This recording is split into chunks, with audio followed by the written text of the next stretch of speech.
Hey guys, welcome to Action Reaction. So, this is a video about a death battle between Sauron versus Lich King. It has been uploaded like yesterday. I've been trying to upload the previous death battle with the Jason Voorhees versus Michael Myers, but YouTube is copyright blocking, and so I eventually had to stop uploading. But this battle is pretty awesome, you know. What we find out is that Lich King is more of a warrior, but Sauron, on the other hand, is like a personification of the devil. So you cannot defeat Sauron, and Sauron just kills Lich King. I mean, it's not a shock. Everybody knew this coming. Sauron is the definition of evil. Okay, so a lot of reactors are reacting to this, so let's just get to the reactions. Let's go. Lord of the Rings versus World of Warcraft. I'm just gonna stay split. Whoever wins, Sauron, the Lord of the Rings. The Lich King, Warcraft, Lord of the Scourge. Evil has many shapes, but few can match the presence of these kings of light and shadow. He's fantastic, and it's our job to analyze their weapons, armor, and skills to find out who will win.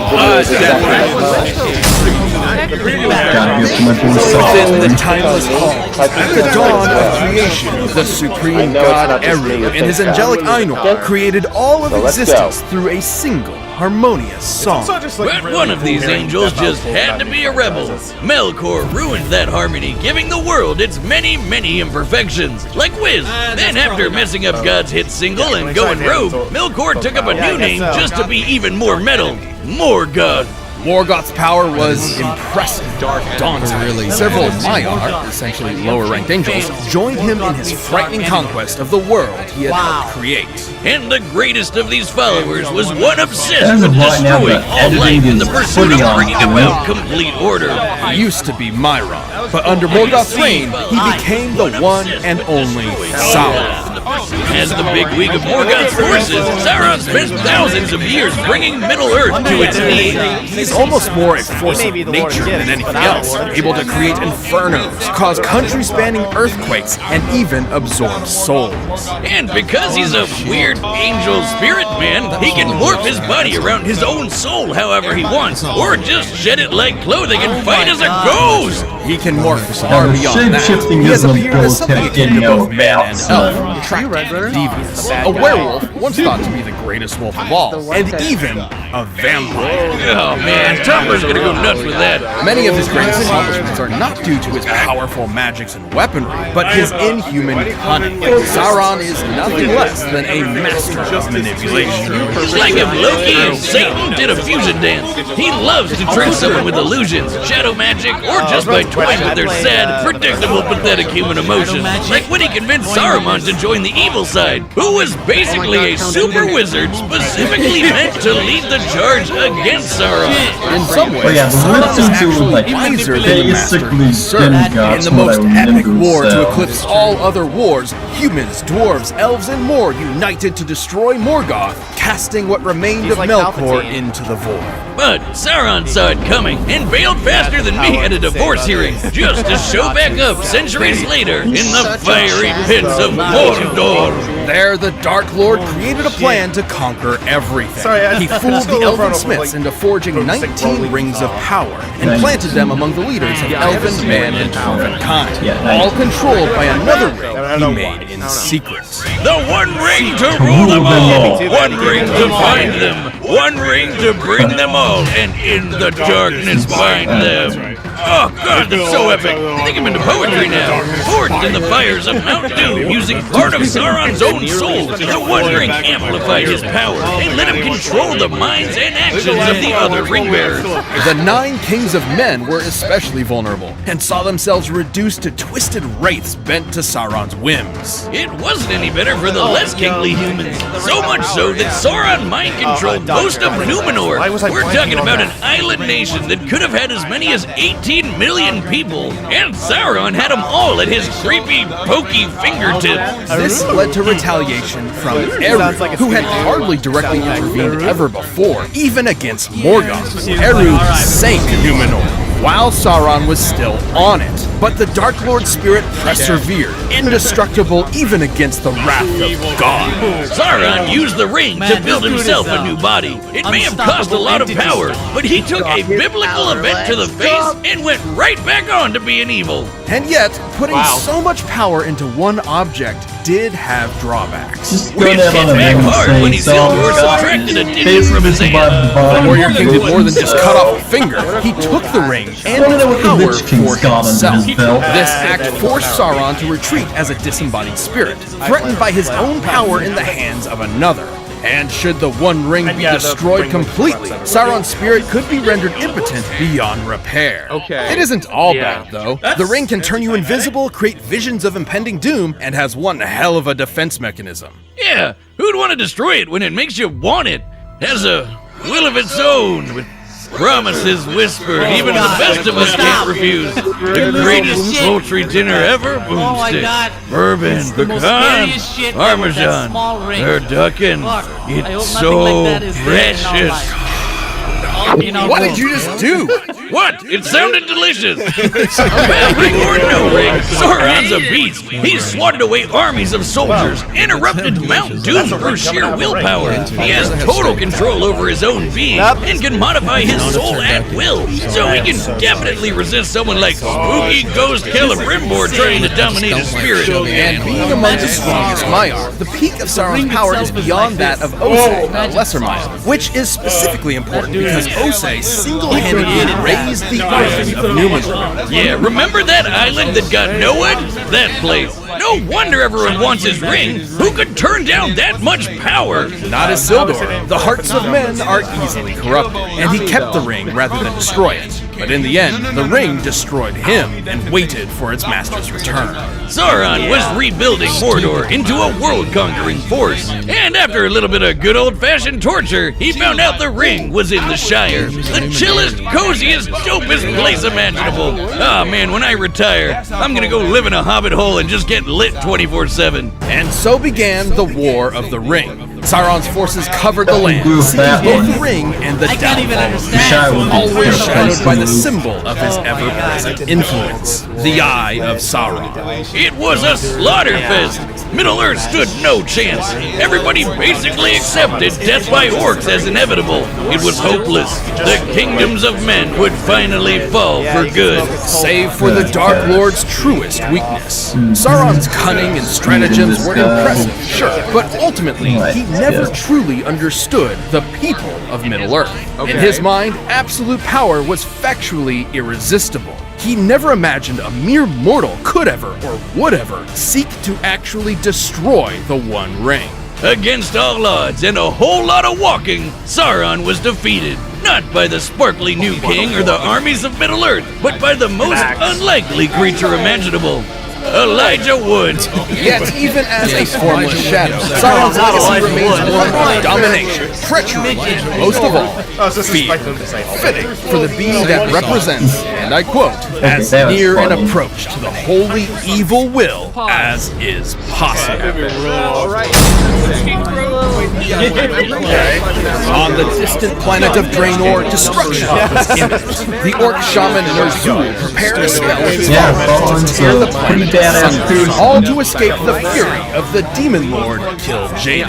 But when Ner'zhul waltzed through the portal, Kil'jaeden was right there waiting for him. Ner'zhul was forced to serve Kil'jaeden's will to ravage another world, Azeroth. Thus, he was transformed into the first Lich King. This Lord of the Dead was sent to the continent of Northrend, but Kil'jaeden had one more twist for poor Zul. His body was gone, leaving just his spirit, which was bound to a set of armor sealed within a prison of magical ice. Man, this guy can't catch a break. Armor looks sick, though. He's gonna possess me if I put that on, huh? From his frozen prison, the Lich King would begin his conquest, conjuring an unstoppable plague of undeath. Soon, this would threaten the lives of the kingdom of Lordaeron. Okay, so that was a lot, but here's where our main guy finally shows up. Lordaeron's crown prince and holy knight, Arthas Menethil. Yeah, his name does kind of sound like something your doctor would give you for fungus, but hey, no. Arthas was a badass. At 19 years old, he was considered one of the best swordsmen in the world and had mastered nearly every weapon he could. Even with such a skilled warrior as its prince, Lordaeron was already severely pressured by a war with an ultimate, so a zombie plague was the last thing Arthas needed. Compounding this even further, Ner'zhul managed to break free of Kil'jaeden's power and turned his attention toward creating a champion to lead his ever-growing scourge. Naturally, he chose Arthas, who was a stressed-out mess to the point where he tried to stop the plague by killing everyone in his own city. Holy shit! Yeah, he was totally losing it. So hearing a creepy voice in his head really didn't help. Long story short, in his efforts to protect his realm, Arthas discovered a rune blade and took it for himself. This was the fearsome Frosty. Surprise! It's the source of the Lich King's power. He was stealing souls and storing them within the blade. With this new ice-cold cleaver in hand, Arthas lost his soul and got a Death Knight makeover. And so the former hero of light would lead the very scourge he previously fought. And in time, Arthas would don the armor for himself, giving the Lich King a new, ultimate power. Walking! Remember, everything the Lich King had done up until this point had been from his prison within a literal block of ice. And this new Sauronite armor, Saronite armor, is the best. Like, what was it doing stuck in ice all this time when it's made of old god blood and self-repair? Screw you, blacksmith, you're never taking my hard-earned gold. I'll never have to get naked and die again! By donning this dark helm, Ner'zhul and Arthas fused to become one, far more powerful than either had been before. He can effortlessly cover cities in ice storms, murder hundreds with the power of shadow, and learn all of your secrets with the Eye of Acheron. Azeroth's fate was sealed. Everyone. See this guy? He's Illidan, a 15,000-year-old demon hunter with a bit of a chip on his shoulder. As a Death Knight, Arthas could take him down, even after fighting through a massive army to get to him. Against this new Lich King, Illidan never stood a chance.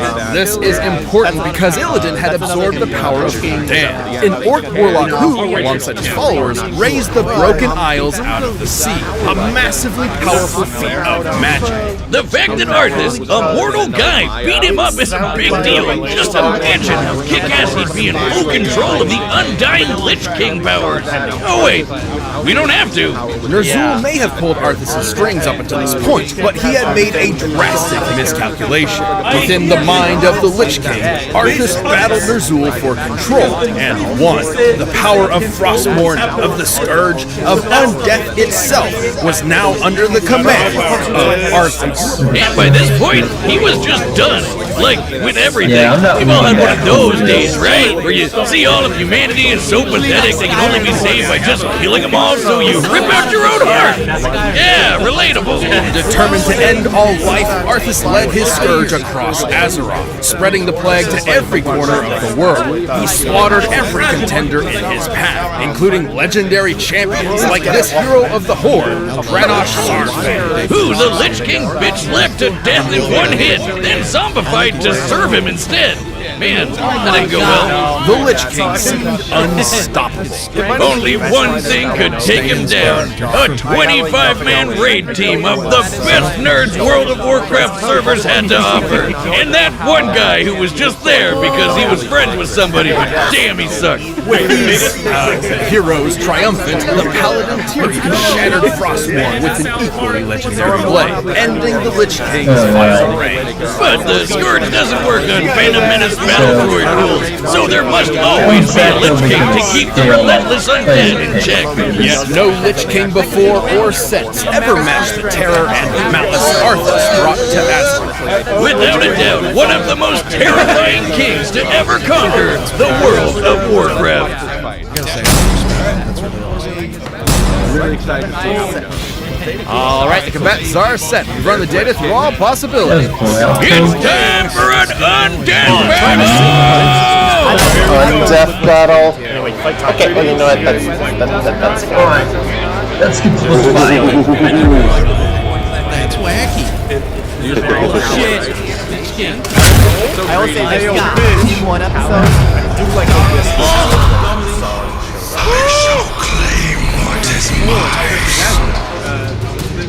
Sports to the Shadowlands, yes. What's the voice? The Shadowlands expansions have like the last thing. There they go. We'll see. Alright, Sauron's badass. My God, coming. Get him.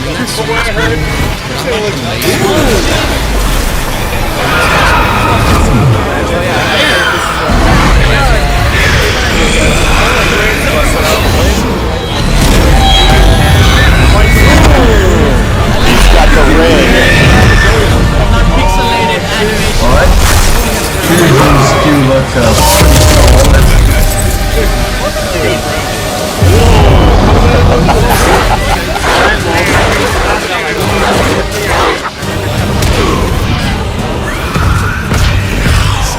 Alright, we're ramping up. They fly now? They fly now! Nothing that. Oh my God, that was dope. True. Well, the Lich King has no heart.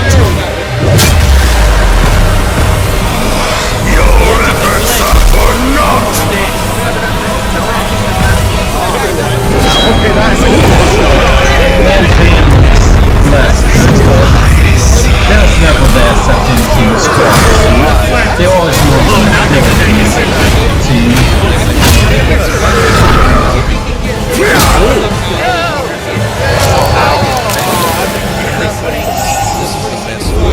oh, that's a damn good visual. Oh boy, now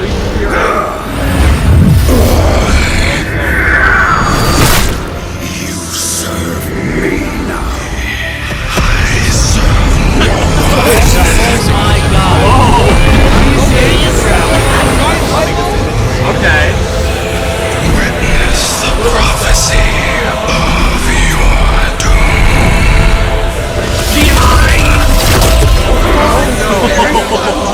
Hold that giant fucking eyeball!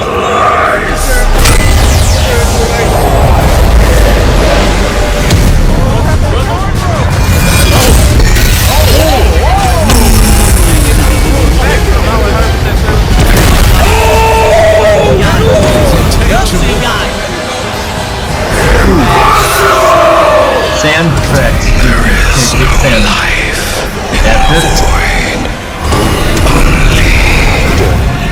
Oh yeah.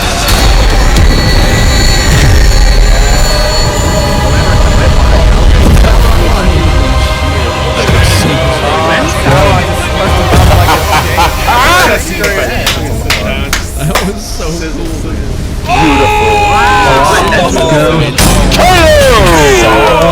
Well, if he wasn't all powerful before, look out for supercharged Sauron now. Despite the Lich King's impressive power, Sauron's might was absolute. But not before he got the duel of his life in a crazy close bout. First up, both Dark Lords could counter pretty much any mind or soul-screwing power, making a lot of their usual tricks way less noteworthy in this match. To be fair, the Lich King severely debilitated Sauron via his plague of undeath. Most physical bodies would not survive such a disease. So Sauron just got rid of his body. Who needs it?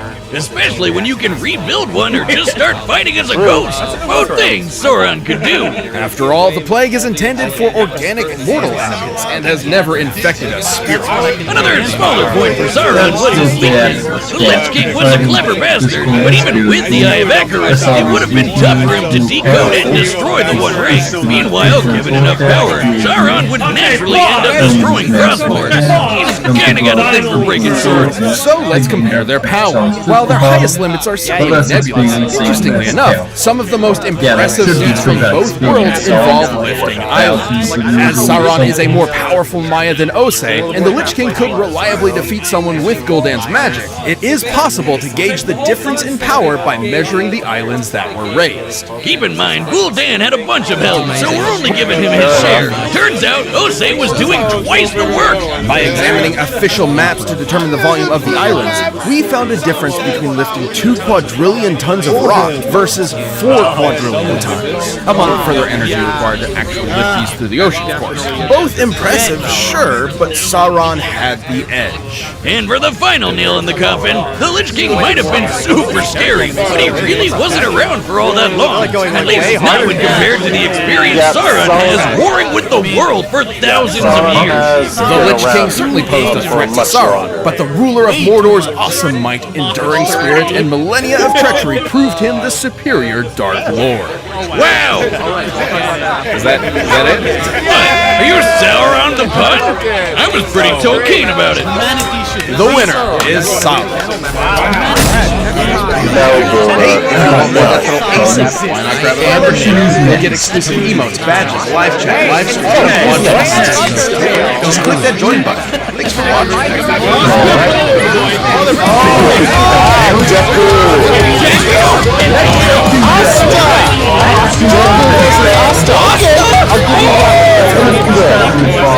Asta!